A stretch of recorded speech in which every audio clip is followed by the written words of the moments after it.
ತಪೋವನದ ಶ್ರೀ ಚರಣಗಳಿಗೆ ವಂದಿಸಿ ತಮ್ಮೆಲ್ಲರಿಗೂ ಶರಣು ಶರಣಾರ್ಥಿಗಳು. ಇವತ್ತಿನ ವಿಷಯಕ್ಕೆ ಹೋಗೋಕ್ಕಿಂತ ಮುಂಚೆ ಮತ್ತೊಮ್ಮೆ ನಾನು ಯಾರು ಸಂಗೀತಗಾರರು, ಕಲಾವಿದರು, ಅವರ ಕಲಾವೃಂದ ಮತ್ತು ಅವರ ಚಾನಲ್ ನಮ್ಮಲ್ಲಿ ಇಲ್ಲಿ ಸಂಗೀತ ಸೇವೆ ಅಂತ ನಾವು ಬಳಸಾಕತ್ತೇವೆ. ಅವ್ರಿಗೆಲ್ಲರಿಗೂ ನಮ್ಮ ಸಂಸ್ಥೆಯ ಪರವಾಗಿ ಕೃತಜ್ಞತೆಗಳನ್ನು ಸಲ್ಲಿಸಿ, ಇವತ್ತಿನ ವಿಷಯ ಲಯ ಯೋಗ. ನಾವು ಬೇರೆ ಬೇರೆ ಯೋಗ ಪ್ರಕಾರಗಳನ್ನು ವರ್ಗೀಕರಣ ಮಾಡಿ ನೋಡ್ಕೊತ ಬರತ್ತೇವೆ ಸಂಕ್ಷಿಪ್ತವಾಗಿ. ಇವತ್ತಿಂದ ಲಯ ಯೋಗ. ಲಯ ಇದರ ಅರ್ಥ ಒಂದಾಗು, ಬೇರೆ ಸಮರಸವಾಗು, ಲೀನವಾಗು ಅಂತ ಹೇಳಿ ಇದರ ಅರ್ಥ. ಲಯ ಇದರ ಅರ್ಥ ಶ್ರೀಗಳು ಹೇಳಿದ್ದು ಮತ್ತು ಬೇರೆ ಬೇರೆ ಕಡೆ ಬಂದದ್ದಂದ್ರ ಒಂದು ಸ್ಥಾನದಿಂದ ಮತ್ತೊಂದು ಸ್ಥಾನಕ್ಕೆ ಮಾರ್ಪಾಡಾಗುವಂತ ಅದರ ಅರ್ಥನ ಆಕೈತಿ. ಇದು ಲಯ ಇದರ ಅರ್ಥ ತನ್ನ ಸ್ಥಿತಿಯನ್ನ ಕಳೆದುಕೊಳ್ಳು ಅಂತ ಹೇಳಿ ಅದರ ಅರ್ಥ ಆಗಂಗಿಲ್ಲ. ಯಾಕಂದ್ರೆ ಶ್ರೀಗಳು ಒಂದ್ ಕಡೆ ಬರ್ದಾರ, ಕೂಡುವಿಕೆ, ಒಂದಾಗುವಿಕೆ ಒಳಗೆ ಎರಡು ಪ್ರಕಾರ. ಒಂದು ಅಳಿದು ಕೂಡುವ ವಿಧಾನ, ಇನ್ನೊಂದು ಉಳಿದು ಕೂಡುವ ವಿಧಾನ ಅಂತ ಹೇಳಿ. ಇಲ್ಲಿ ಲಯ ಅಂದ್ರೆ ಲೀನ ಆಗು ಅಂತ ಹೇಳಿ. ಇನ್ನ ನಮ್ಮಂತವರಿಗೆ ಸಾಮಾನ್ಯರಿಗೆ ತಿಳಿಬೇಕಂತೇಳಿ ಅವರು ಉದಾಹರಣೆಗಳನ್ನು ಕೊಟ್ರು, ಶ್ರೀಗಳು ಕೊಟ್ರು ಮತ್ತು ಶರಣರು ಕೊಟ್ರು, ಬೇರೆ ಬೇರೆ ಕಡೆ ಬಂತು. ಲಯ ಇದರ ಅರ್ಥ ಹೆಂಗಂದ್ರ ಉರಿಯುಂಡ ಕರ್ಪರ ಅಂತ ಹೇಳಿ ನಮ್ಮ ವಚನ ಸಾಹಿತ್ಯದಲ್ಲಿ ಬಂತು. ಉರಿಯುಂಡ ಕರ್ಪರ ಅಂತ ಹೇಳಿ. ಒಂದನೇದು ಕರ್ಪರ, ಅದಕ್ಕೆ ನಾವು ಉರಿಯನ್ನ ತಾಕಿಸ್ತೇವಿ. ಮೂರನೇದು ಅದು ಪ್ರಕಾಶ ರೂಪದಲ್ಲಿ ಬದಲಾವಣೆ ಆಕೈತಿ. ಇಲ್ಲಿ ಒಂದನೇದು ಕರ್ಪೂರ ಅನ್ನೋದು ಒಂದು ಘನ ವಸ್ತು, ಒಂದು ಭೌತಿಕ ಪದಾರ್ಥ. ಅದಕ್ಕೊಂದು ಕ್ರಿಯೆ ಮಾಡ್ತೇವೆ, ಅದು ಉರಿಯನ್ನ ತಾಕಿಸುವುದು. ಮೂರನೇದು ಅದು ತನ್ನ ಕರ್ಪೂರದ ಯಾವುದೇ ಅಸ್ತಿತ್ವ ಉಳಿಯದಂತೆ ಪ್ರಕಾಶವಾಗಿ ಮಾರ್ಪಾಡಾಗ್ತದ. ಇದು ಲಯೋಗಕ್ಕೆ ಸಂಬಂಧಪಟ್ಟಂತ ಒಂದು ಉದಾಹರಣೆ. ಇನ್ನೊಂದು ಏನು ಕೊಟ್ರು ಅಂತಂದ್ರೆ ನಮ್ಮ ದೈನಂದಿನ ಜೀವನದಲ್ಲಿ ಏನ್ ನಡೀತೈತೆ, ಅದು ಸಕ್ಕರೆಯನ್ನ ನೀರಿನಲ್ಲಿ ಕರಗಿಸ್ತೇವೆ. ಮೊದಲು ಸಕ್ಕರೆ ಲೌಕಿಕ ಪದಾರ್ಥ, ಭೌತಿಕ ಪದಾರ್ಥ. ಅದು ನೀರಿನಲ್ಲಿ ಕರಿಕೊತ್ತ ಹೋದಂಗ, ಅದನ್ನ ಕರಗಿಸುವ ಒಂದು ಕ್ರಿಯೆ ಮಾಡಿದಂಗ ಅದು ಕರಿಗಿ ಹೋದ ಮೇಲೆ ಅದರ ಲೌಕಿಕ ಅಸ್ತಿತ್ವ ಪೂರ್ತಿ ನಮಗೆ ಕಾಣದಂತ ಆದ ಮೇಲೆ ಅದರ ಅಸ್ತಿತ್ವ ಹೋಗಿರಂಗಿಲ್ಲ, ನಾಶ ಆಗಿರಂಗಿಲ್ಲ. ಆದ್ರ ನೀರಿನಲ್ಲಿ ಮೊದಲು ಇರ್ಲಾರ್ದಂತ ಆ ಸಿಹಿ ಸ್ವರೂಪದಕ್ಕ ಅದು ಅಸ್ತಿತ್ವ ಮಾರ್ಪಾಡಾಗಿರ್ತೈತಿ. ಅಂದ್ರೆ ಅದರ ಅಸ್ತಿತ್ವ ಭೌತಿಕ ಪದಾರ್ಥ ಸ್ವರೂಪದಿಂದ ಸಿಹಿ ರೂಪಕ್ಕೆ ಮಾರ್ಪಾಡಾಗಿರ್ತೈತಿ. ಇದು ಲಯ ಆಗುವ ಅನ್ನುವಂತ, ಲೀನವಾಗುವಂತ ಅದರ ಅರ್ಥ. ಮತ್ತೊಂದು ಉದಾಹರಣೆಯನ್ನ ಅಲ್ಲಮ್ಮ ಪ್ರಭುದೇವರು ಅಲ್ಲಿ ಕೊಟ್ರು, ಪುಷ್ಪ ಮತ್ತು ಪರಿಮಳ ಅಂತ ಹೇಳಿ. ಪುಷ್ಪ ಮತ್ತು ಅದರ ಸುವಾಸನೆ, ಇದನ್ನ ನಾವು ವಿಂಗಡಣೆ ಮಾಡ್ಲಿಕ್ಕೆ ಬರಂಗಿಲ್ಲ. ಪುಷ್ಪದ ಒಳಗಡೆ ಅಡಗಿದಂತ ಈ ಸುವಾಸನೆಯನ್ನ ನಾವು ಹೀರಿದಾಗ ಅಥವಾ ಗಾಳಿ ಬೀಸಿದಾಗ ನಮಗೆ ಅದರ ಪರಿಮಳ ಯಾವ ರೀತಿ ತಿಳಿತದೋ, ಪುಷ್ಪಕ್ಕೆ ಲೌಕಿಕ ಅಸ್ತಿತ್ವ, ಅದರ ಸ್ವರೂಪ ಇದೆ. ಗಾಳಿ ಬೀಸುಣಿಕೆ ಅಥವಾ ನಾವು ಅದರ ವಾಸನೆ ತೆಗೆದುಕೊಳ್ಳುವಣಿಕೆ, ಇದು ಕ್ರಿಯೆ. ಅದನ್ನ ವಾಸನೆ ನಮಗೆ ವಾಯು ರೂಪದಲ್ಲಿ ಬಂದು ನಮಗೆ ಸಂವೇದನೆ ಏನಾಕತಿ, ಆ ವಾಸನೆ. ಇದು ಪುಷ್ಪದ ಮಾರ್ಪಾಡಾಗುವಿಕೆ ವಾಸನೆಯಲ್ಲಿ. ಇದು ಲಯ ಯೋಗ ಅಂತ, ಇದಕ್ಕೆ ಸಂಬಂಧಪಟ್ಟಂತ ಬೇರೆ ಬೇರೆ ಉದಾಹರಣೆಗಳು ನಮಗ್ ತಿಳಿಲ್ಲ ಅಂತ ಹೇಳಿ. ಇನ್ನು ಲಯೋಗ ಬಹಳ ಪ್ರಾಚೀನವಾದಂತ ಯೋಗ. ಇದರ ಕರ್ತೃ ಗೋರಖನಾಥ್ ಅಥವಾ ಗೋರಕ್ಷನಾಥ್ ಅಂತ ಹೇಳಿ. ಅವ್ರು ಈ ಲಯೋಗದ ಪಿತೃಗಳು. ಇನ್ನ ಲಯೋಗದಲ್ಲಿ ಮೂಲ ಏನು ನಡೀತೈತಿ ಅಂತಂದ್ರ, ಬಾಹ್ಯ ಜಗತ್ತಿನ, ಲೌಕಿಕ ಜಗತ್ತಿನ ಅಥವಾ ಬ್ರಹ್ಮಾಂಡದಲ್ಲಿಯ ಶಕ್ತಿಗಳು ನಮ್ಮ ಪಿಂಡಾಂಡದಲ್ಲಿಯೂ ಇವೆ. ಇದು ಎಲ್ಲ ಯೋಗ ಪ್ರಕಾರದಲ್ಲಿ ಬಂತು, ಶಿವಯೋಗದಲ್ಲಿ ಬಂತು. ಬ್ರಹ್ಮಾಂಡದ ಶಕ್ತಿಗಳನ್ನ ನಾವು ಹೊರಗಡೆ ಹುಡುಕುವ ಬದಲು ಅಂತರಂಗದಲ್ಲಿಯೇ ಅವು ಯಾವ ಸ್ವರೂಪಗಳಲ್ಲಿ ಇದೇವೋ ಅದನ್ನ ನಾವು ಜಾಗೃತಿ ಮಾಡಿಕೊಂಡು ಒಂದಾಗುವುದು ಅಥವಾ ಲೀನವಾಗುವುದು, ಅದು ಲಯಯೋಗದ ಮೂಲ ಕ್ರಿಯೆ. ಇನ್ನು ನಮ್ಮ ಅಂತರಂಗದಲ್ಲಿ ಅವು ಯಾವ ರೀತಿ ಅಸ್ತಿತ್ವ ಹೊಂದ್ಯಾವ ಅಂದ್ರ, 7 ಚಕ್ರಗಳ ಸ್ವರೂಪದಲ್ಲಿ ಆ ಶಕ್ತಿ ಹುದುಗಿ ಇಟ್ಟೈತಿ. ಆ ಶಕ್ತಿಯನ್ನ ನಾವು ಒಂದು ರೂಪದಿಂದ ಮತ್ತೊಂದು ರೂಪದಲ್ಲಿ ಲೀನಗೊಳಿಸುವಕ್ಕೆ ಈ ಲಯಯೋಗದ ಮೂಲ ಸಿದ್ಧಾಂತ. ಇಲ್ಲಿ ಹೊರಗಡೆ ಬೇರೆ ನಮ್ಮ ಯೋಗ ಕ್ರಿಯೆಗಳಲ್ಲಿ ನಾವೇನು ಕುಂಡಲಿನಿ ಅಂತ ಕರಿತೇವಿ, ಲಯಯೋಗದಲ್ಲಿ ಇದನ್ನ ಕುಲ ಕುಂಡಲಿನಿ ಅಂತ ಹೇಳಿ ಕರೆದು. ಇದು 3.5 ಸುರುಳಿ ಸುತ್ತಿ ಆಧಾರ ಚಕ್ರದ ಕೆಳಗಡೆ ಇದೆ ಅಂತ ಏನಂದ್ರು. ಇದನ್ನ ಶ್ರೀಗಳು ಬೇರೆ ಬೇರೆ ಕಡೆ ಸಾಕಷ್ಟು ವಿವರಣೆ ಕೊಟ್ಟಾರ. ಬ್ರಹ್ಮಾಂಡದಲ್ಲಿಯೂ ಇದೇ ಶಕ್ತಿ ಇದೆ. ಕುಂಡಲಿನಿ ಶಕ್ತಿ ಅನ್ನೋದು ಬ್ರಹ್ಮಾಂಡದಲ್ಲಿ ಇದೆ, ಅದಕ್ಕೆ ಮಹಾಕುಂಡಲಿನಿ ಅಂತ ಕರೆದ್ರು.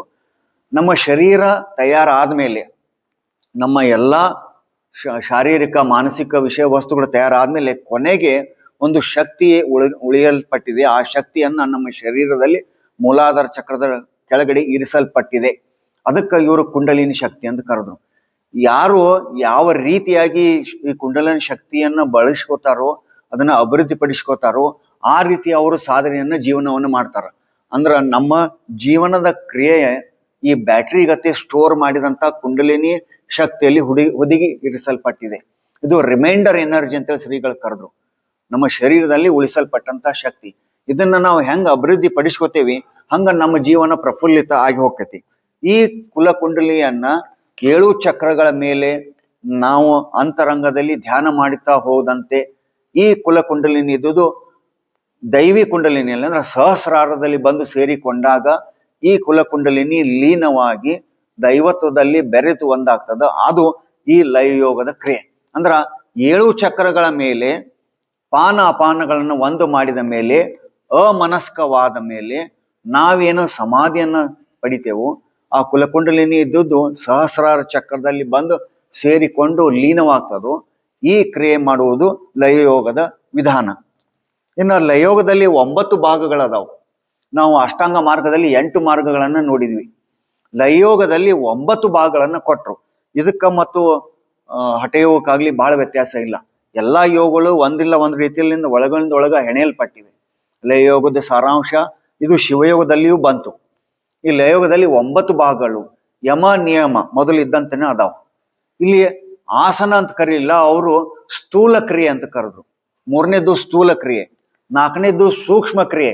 ಇಲ್ಲಿ ಪ್ರಾಣಾಯಾಮ ಅಂತ ಅವ್ರು ಕರೀಲಿಲ್ಲ, ಸೂಕ್ಷ್ಮ ಕ್ರಿಯೆ ಅಂದ್ರ ಶರೀರ ಶುದ್ಧೀಕರಣ ಇದು ಸ್ಥೂಲ ಕ್ರಿಯೆ, ಮಾನಸಿಕ ಅಥವಾ ಆಂತರಿಕ ಶುದ್ಧೀಕರಣ ಇದು ಸೂಕ್ಷ್ಮ ಕ್ರಿಯೆ. 5ನೇದು ಪ್ರತ್ಯಾಹಾರ, ಅದೇ ರೀತಿ ಇದೆ, ಪ್ರತ್ಯಾಹಾರನೇ ಇದೆ. ಮುಂದಿನೆಲ್ಲ ಧಾರಣ, ಧ್ಯಾನ, ಸಮಾಧಿಕ್ಕಿಂತ ಮುಂಚೆ 8ನೇದು ಇಲ್ಲಿ ಲಯ ಕ್ರಿಯೆ ಅಂತ ಹೇಳಿ ಕರೆದ್ರು. ಮತ್ತು ಕೊನೆಯದು 9ನೇದು ಸಮಾಧಿ. ಅಂದ್ರೆ ಲಯಯೋಗದಲ್ಲಿ 9 ಹಂತಗಳದಾವ. ಇನ್ನು ಪದಾರ್ಥಗಳನ್ನ ನಾವು ನೋಡಿದಾಗ 4 ಪ್ರಕಾರದ ಪದಾರ್ಥಗಳ ಸ್ಟೇಟಸ್ ಆಫ್ ಮಟೀರಿಯಲ್ ಅಂತ ಹೇಳಿ, ಘನ, ದ್ರವ, ಅನಿಲ ಮತ್ತು 4ನೇದ್ದು ಪ್ಲಾಸ್ಮಾ ಅಥವಾ ಈಥರ್ ಅಂತ ಹೇಳಿ. ಇದು 4ನೇ ಹಂತ. ಇದಕ್ಕೆ ಸಂಬಂಧಪಟ್ಟಂತೆ ನಮ್ಮಲ್ಲಿ 4 ಅವಸ್ಥೆಗಳು ಇವೆ. ಸ್ಥೂಲ, ಸೂಕ್ಷ್ಮ, ಇದು ನಮ್ಮಲ್ಲಿ 4 ಹಂತಗಳು ಇವೆ.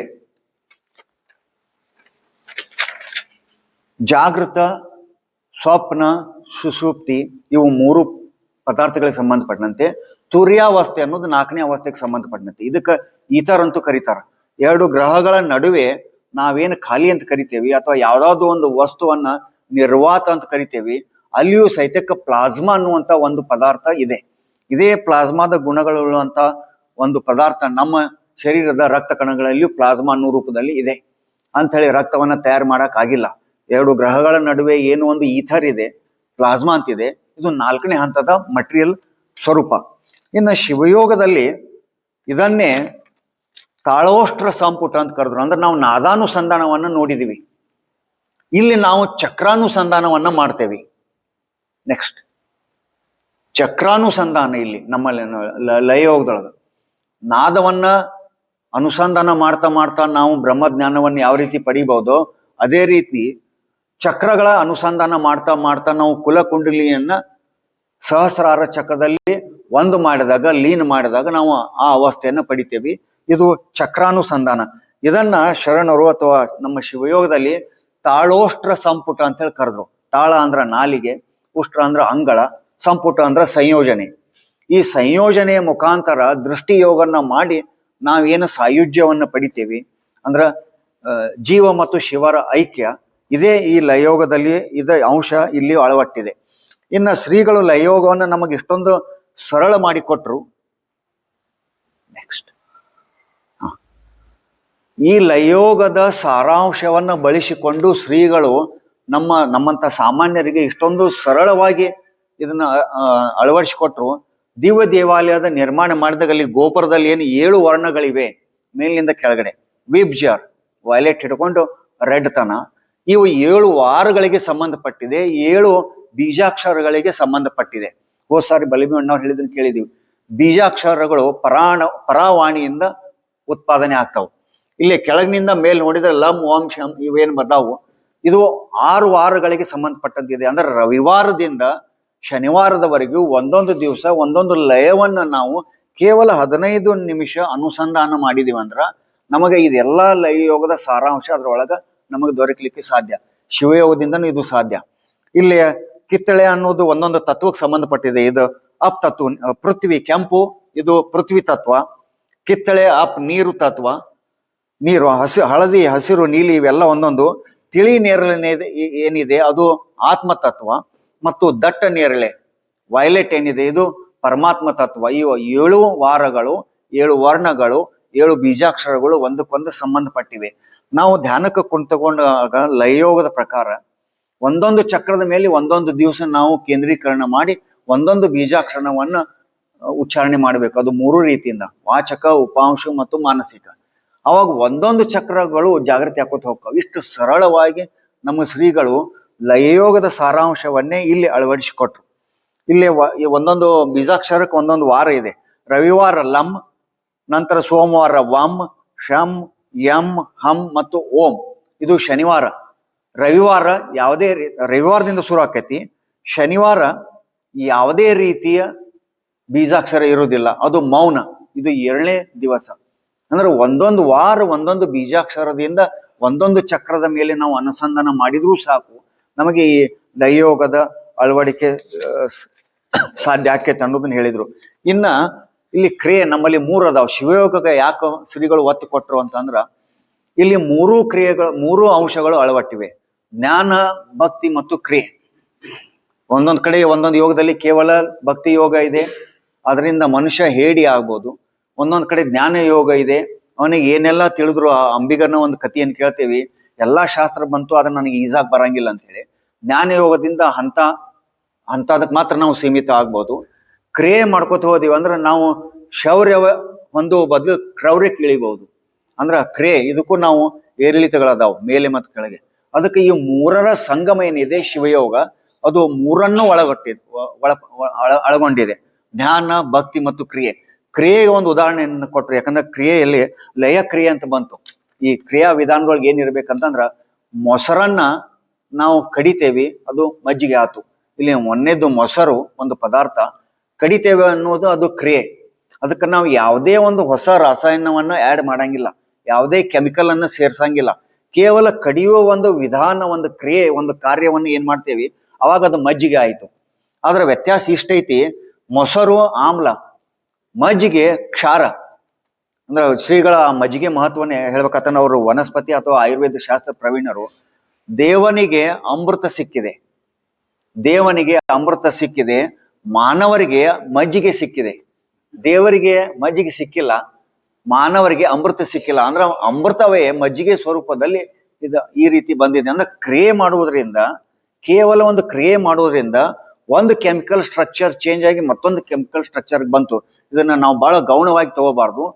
ಕ್ರಿಯೆ ಇಲ್ಲದ ಅಂದ್ರೆ ಶುಷ್ಕ ಕ್ರಿಯೆ ಏನ್ ಮಾಡ್ತೇವಿ, ಇದು ಆಡಂಬರ ಅಥವಾ ಡಾಂಬಿಕತೆಗೆ ಹೋಗ್ತೈತಿ. ಅದು ಹೋಗಬಾರ್ದು ಅಂತೇಳಿ ಕ್ರಿಯೆ ಮಹತ್ವವನ್ನ ಶ್ರೀಗಳು ಈ ರೀತಿ ನಮಗ ಒದಗಿಸಿಕೊಟ್ರು. ಇನ್ನ ಓಂಕಾರ ಅಥವಾ ಈ ಓಂಕಾರ ಕೆಲವರು ಗಣಪತಿ ಪ್ರತೀಕ ಅಂತ ಬೇರೆ ಅಂದ್ರ ಶೈವರು, ವೈಷ್ಣವರು ಹೆಂಗ್ ಬಂತು ಹಂಗ ಗಣಪತಿ ಆರಾಧನೆಯನ್ನು ಮಾಡೋರಿಗೆ ಗಾಣಪತ್ಯರು ಅಂತ ಹೇಳಿ ಕರೀತಾರೆ. ಓಂಕಾರ ಅಥವಾ ಪ್ರಣವ ಗಣಪತಿ ಸ್ವರೂಪ ಇವೆಲ್ಲ ಹೇಳ್ತಾರ.